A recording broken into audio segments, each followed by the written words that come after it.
Hey YouTube, welcome back to UniXTCG, and today we are going to be going over a revised tier list based off of testing, trends, and really just kind of talk about the things that I got wrong and the things I think I got right.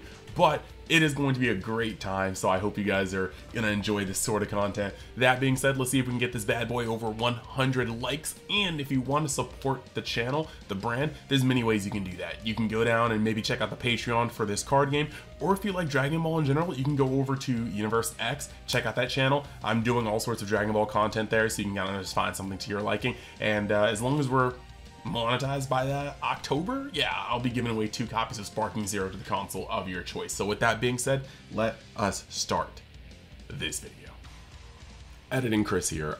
There was some issue with the recording, so the face cam for the actual tier list portion is a little corrupted. So I'm gonna put up a picture and then I am just going to go through it there because I don't have the ability to fully re-record all of that due to time constraints and the nature of my current setup. So enjoy this, and yeah, and just enjoy the picture of me in the corner, my bad. From the bottom, and we're gonna work our way up just to make sure that we kind of understand where we're going from, and then we're just gonna rearrange some things, starting with leader for leader. So we're gonna start at the unplayable tier, right? I am going to start from the bottom up, and Top Coup is still in that weird place. We're missing the Roshi Self-Awakener. We only have 1 Kale, and a lot of decks are putting on a lot of pressure. So getting down that low to use your effect with only 1 Kale that can actually, one Kefla that can actually just be bottom deck is just a lot to ask for. So with that being said, this guy is still going to stay in this tier. Now moving over to Majin Buu, I think that Majin Buu immediately goes to sleeve at your own risk. It's very much so a deck that can get wins off the strength of yellow, but the strength of yellow is not really in a great space right now. So while this is here, it really doesn't go up that much. It's just not unplayable, and I will give credit where credit is due. Cooler is still probably staying in unplayable. In fact, I'd put Top Coup over Cooler because at least Top Coup is red. Cooler is just, again, no support whatsoever.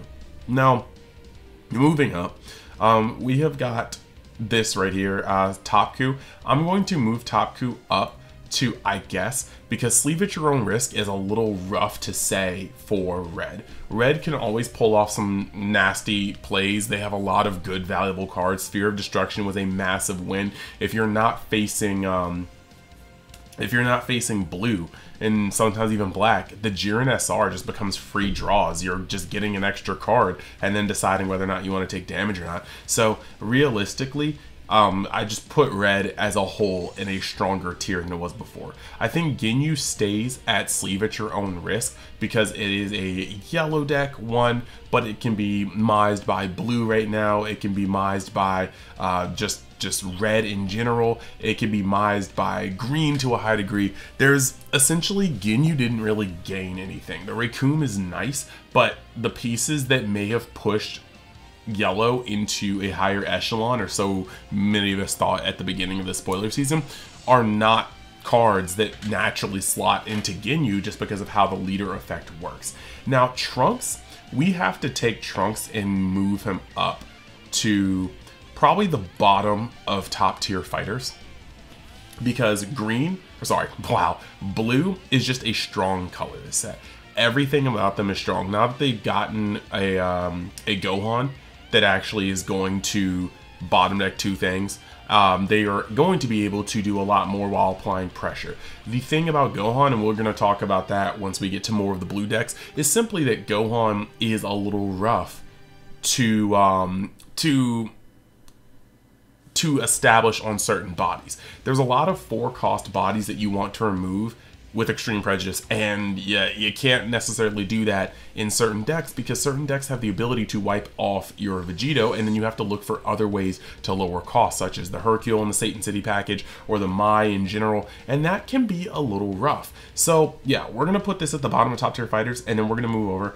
Piccolo is still, Piccolo just has to go down to just like, it's either at the bottom of sleeve at your own risk or the top of unplayable. I'm gonna put it bottom of sleeve at your own risk, mainly because a lot of decks, like if you do get to the point of Piccolo actually hitting his main strategies, Piccolo is almost unstoppable. Once you're at 4 to 3 life, Piccolo might just hit like a freight train and run you out of the game. However, getting there is really rough, and any deck that goes wide in the beginning or middle of the game is likely to run Piccolo into the ground and leave you without the ability to survive long enough to get those 2 turns of concentrated leader swings off. So yeah, it's unfortunate, but Piccolo probably just has to sit down here at sleeve at your own risk, at the bottom of sleeve at your own risk. It's playable because of its late game, but its early game is absolutely horrendous. That leaves nothing in the experimental bracket because everything else is pretty tested. And now we're gonna go over to the I guess tier. Now originally I put the I guess tier with green because I was not sure how green would interact with black. I thought that black had a much stronger matchup with green than expected, but what I also knew is that Jiren can shut out many green decks out of the game, period. And that automatically is going to kind of make some waves. However, Jiren is extremely weak to blue mechanically, and while red as a color can compete with blue, Jiren himself is not exactly the best deck to put in front of blue. So when it comes to this, we have to move some of these things up. Androids is still one of the best decks in the game, and when paired up against a blue deck, it is incredibly close but still Android favored. On top of that, Androids can go toe-to-toe with pretty much anything on this list, and even when Jiren gets established on the board, 4-drop Jiren, a 8-drop Broly is one of the cleanest responses to it, because you pop the Jiren's effect goes away, and then you swing 45k into it twice, and you can always add on more to that to just completely bottom up the opponent's hand. And if they don't get rid of your first Broly and you can play a second one, that's potentially 4 swing going on a Jiren after Broly's already popped it. So yeah, green is still here. Now moving on to Cell. Cell is in a weird space right now. Cell does not go wide in the early game like Androids, but Cell also has some of the most destructive green late game known to mankind, being able to drop multiple cells in a row. However, that is generally reliant on having your field card up. And if you don't have your field card up, you have to be a little outside the box. So I'm gonna put Cell in wild card because it really just doesn't have, like, it can play very well into a lot of this format, and if you can't stop it from getting to its 8 energy plays, Cell feels like a juggernaut. It's just that blue is stronger this set, and on top of blue being stronger this set, Zeno is an answer to Cell's field card, and that could potentially put the brakes on it.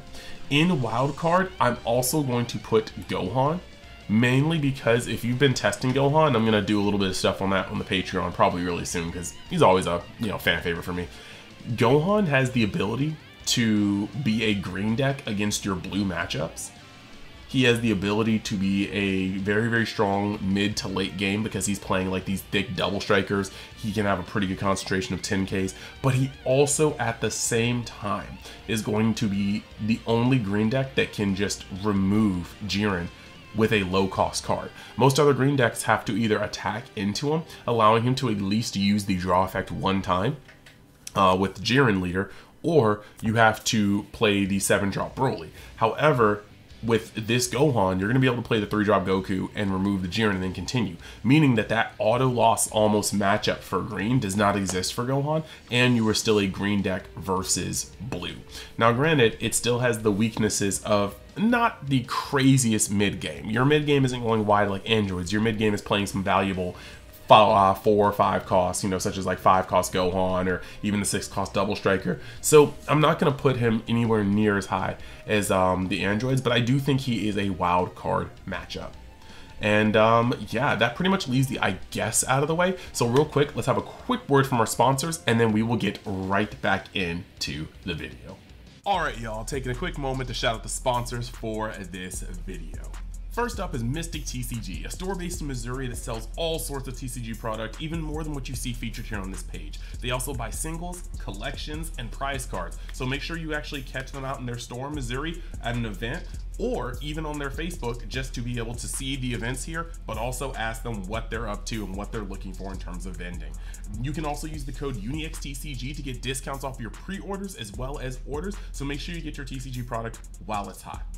Then you have Eclipse Cards and Hobby based out of Texas, and if that sounds familiar, they did sponsor me with a box of Fusion World Set 1. But as you can see on this page, there is a plethora of TCG products that they are actually having for sale at their establishment. You can also even buy things that aren't just TCG products. As you can see on the screen right here, they hold their own locals, they hold their own events, and they are going out to more and more events. You can actually check their Facebook to see their schedule, as well as call and ask about their vending list. And at the checkout for their website, you can use the code UNI10X to actually get percentages off your pre-orders or your orders. So go check it out as well. And we're always up to all sorts of things in Universe X. So you can go down the description and check the link tree to find out about my other channels, my Twitch, or any other avenues that I'm creating content on. But if you want to go the extra mile, you can always go down to any description on any video and find my Amazon affiliate links. These products here will differ from video to video to cater to the audience in question, but it's just very easy to see something that you may like or be interested in, open it up and choose the style and or color that'll work for you. All proceeds will give kickbacks to the channel, so it'll be some direct support, and I'll always appreciate the help from you guys. So with that being said, let's get back to the video. Yeah, and just to let you guys know, if you are playing One Piece right now and you're looking for just extra boxes of OP07, Mystic TCG has your number. So follow the link in the description, go to their site, search up OP07, and then use my code UNIXTCG to get even more off. Past that, I do believe their pre-orders for set 9 should be reopening soon for another wave, so get on that. And then eventually we should have set 4 for Fusion World, so yeah, just keep your eyes out and I'll make announcements. But with that being said, let's get back to the content. Alright, so we're back, and looking at the wildcard section, now that we've moved Cell and Gohan up here, we gotta start moving some of these other things around here. We're gonna put we're gonna put Beerus in top tier fighters. Beerus is just a very powerful deck, and on top of being powerful, he circumvenes a lot of different deck strategies. When you're looking at the, the Satan City package, you have the ability to make a lot of advantage and loops and cost reductions and all sorts of things. Beerus will look at that and tear it apart just by mechanics alone. On top of that, when you look at boards that Black can put up, Black doesn't play too many cards per turn. Beerus can pretty much deal with a board as fast as Black can play it. Beerus also still has a very decent yellow matchup, and the only thing he can't really touch are those Majin Boos. And then you have the ability to still be an aggressive crit leader as well. Beerus is very much so still a strong deck and cannot be discounted in any way, shape, or form. He is not free for blue. He is still a threat to green, and on top of that, being able to cheat out the Beerus 5 cost now is just stronger than it ever has been before. You're going to be able just to drop that guy as early as turn 4 and be able to pressure with a 35k crit, and most decks cannot get rid of that guy handily that early in the game. And when you do look at some of the things that get rid of it, like, yes, you have if you can reduce its cost, you can sickle it. If you're playing Absolute Lightning, you can do that. Black doesn't really have a response to it at all. Red has to play multiple cards. Green has to go up the ladder a little bit to do that. Yellow doesn't have a response for it. And then you look at some of the other things that can combat in the meta, and even Jiren, who should normally be pretty good against red decks, because Beerus's effect and the way the deck is built, Jiren has some problems with that. So Beerus is, I still think, just a very strong deck. He is good against other red matchups. He's good against Black. He's very solid against blue. He's very solid against, he's solid enough against blue. He still has to, that's probably still his hardest matchup, but he's solid against so much. And because of that, because of having almost a 50-50 against most decks, he really just is that dude. Now, moving on to Jiren, I will put Jiren over here. Jiren has a very strong matchup into green. Jiren has a Jiren has an auto-win matchup versus yellow.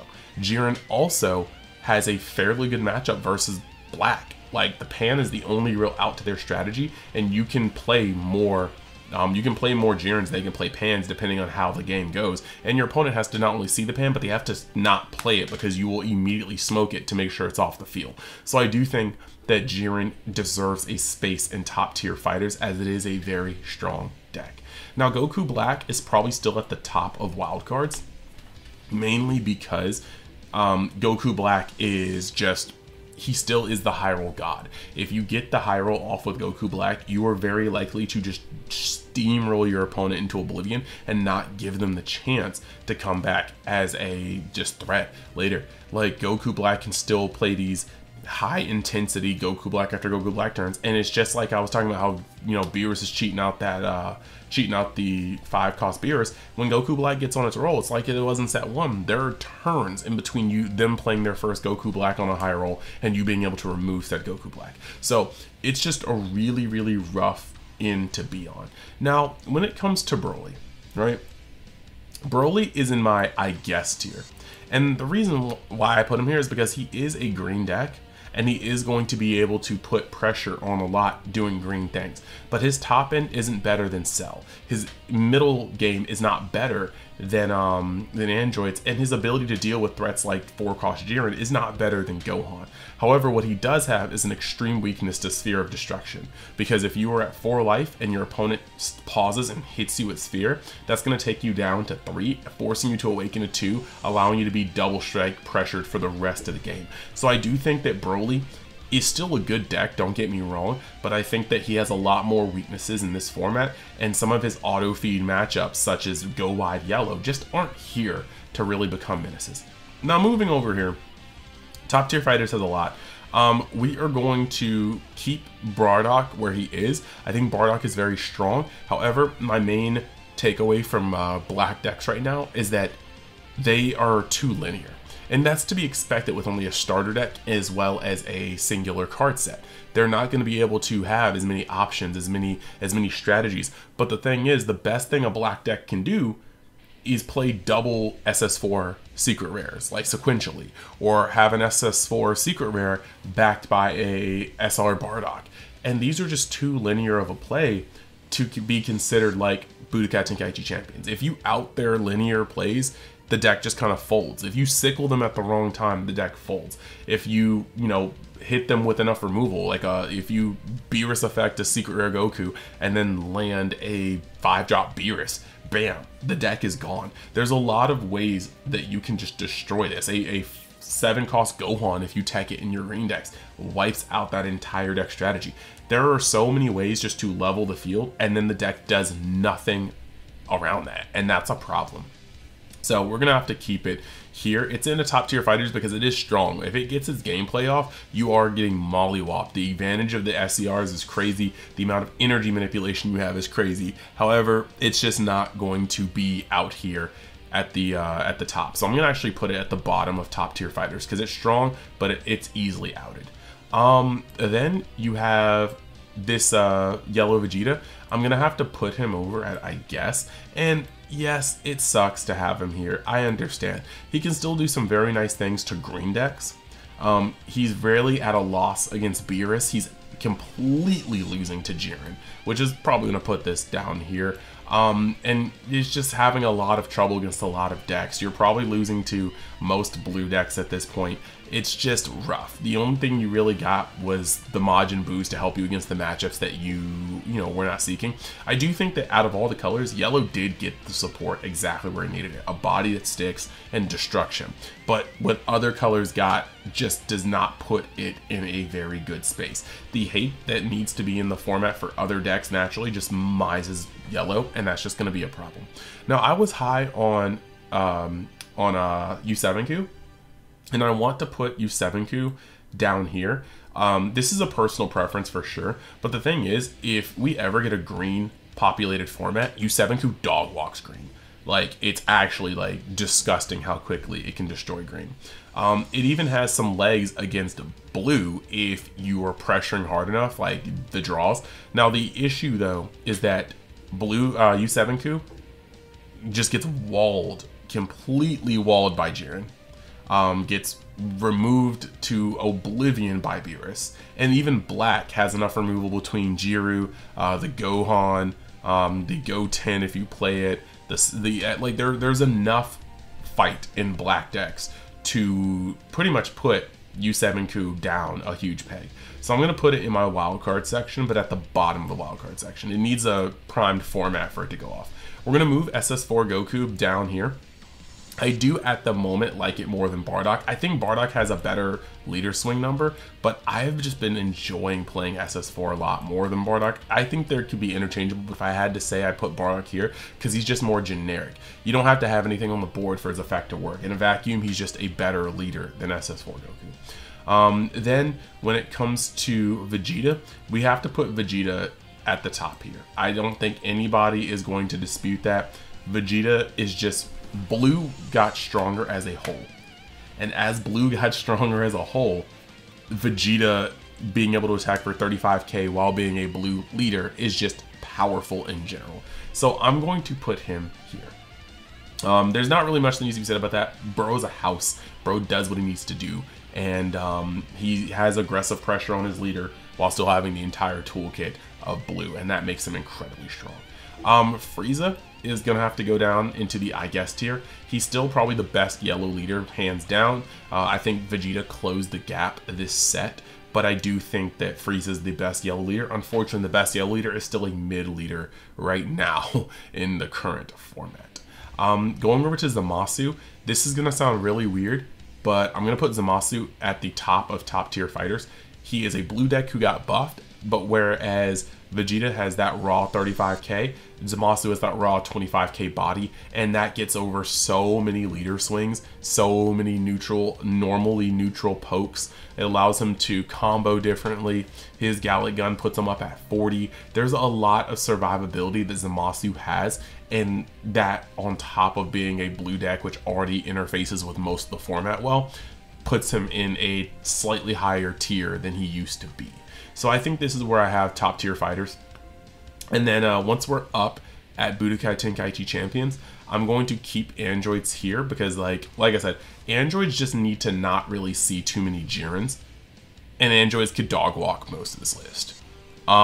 They have trouble with Vegeta, but yeah, the droids still are very strong. It's just that I think Vegeta is currently, it's Blue's time to shine. Now when it comes to Haloku, I have to put this down as a concession. I'm going to put Haloku right here. I think Haloku is extremely strong and it can do a lot. I like it better than Trunks right now. I like it better than these black decks. I like it better than Jiren. I do think that it has a neck and neck sometimes with Beerus. Like Beerus has to fight upwards for Haloku, but Haloku is in no way, shape, or form just slouching and winning versus Beerus. But then you get paired up against fellow blue decks, and you have to contend with how strong they are in their own regard. You can't poke neutrally for Zamasu, and that stunts your growth a little bit. And Zamasu's playing the same cards you do, except it has a better body on survivability. Whereas Vegeta is playing the same cards you are in a lot of cases, but just has a stronger attack. You have to combo up with your leader effect and a card of your hand for something that Vegeta does for free.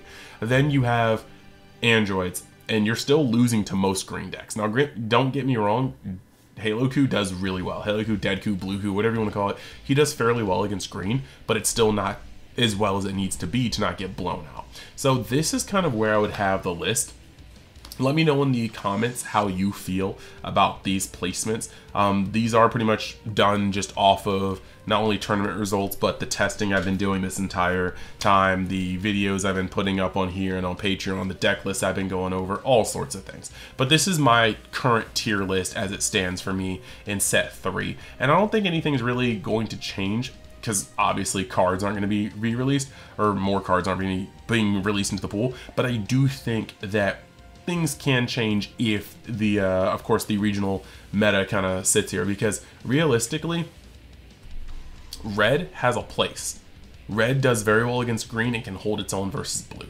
Blue does very well against red and black, but it can still get very hurt by green, and blue mirrors are something that people are having to get way more used to than they've ever had to be before.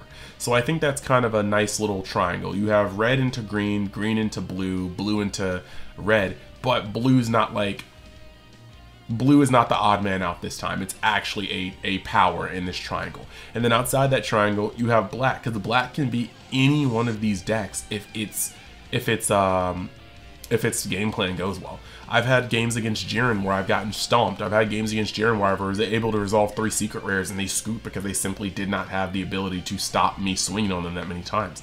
It's like black can really trounce all of these if they don't see their outs to the secret rare and the bombs, and the Bardock is especially the Super Saiyan Bardock is especially kind of dangerous. So I do think that we have a nice triangle within the middle, black being a deck that can face all 3 of the triangle decks, but not necessarily do too well against especially blue if they just see enough outs. So let me know what you guys think in the comments. I hope you guys enjoyed this, and I will see you in the next video. Later.